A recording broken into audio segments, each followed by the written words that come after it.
presented by Sunil Divana।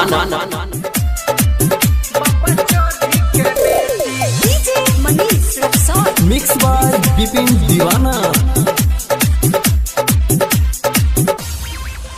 दिल दर के चल गेले बापा चोदी के बेटी, दिल दर के चल गेले, दिल दर के चल गेले बापा चोदी के बेटी। इंग्लिश हम बोलत रहिए ठेठी, दिल दर के चल गेले बापा चोदी के बेटी, दिल तोड़ के चल गेले, दिल तोड़ के चल गेले बापा चोदी के बेटी। दिल तोड़ के चल गेले बापा चोदी के बेटी। डीजे मनीष रक्सौल।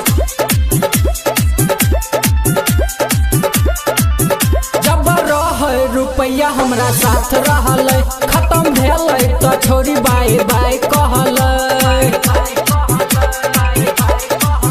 जब रहे रुपया हमरा साथ रहल, खत्म भेल तो छोड़ी बाय बाय कहल। हमरा खचरा बना के रे, दिल में प्यार जगा के रे, भाग गेल छोरिया हमरा रोग लगा के रे।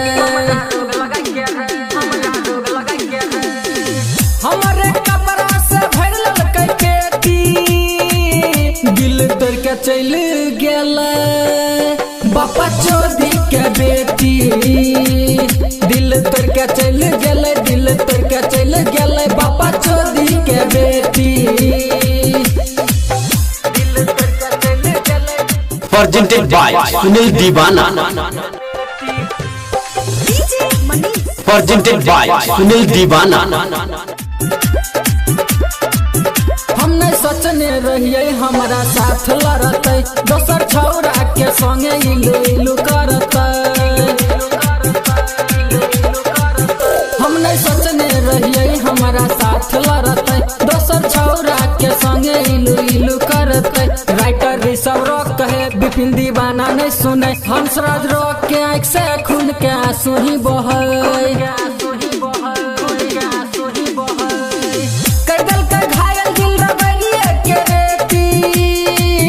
दिल तोड़ के चल गेले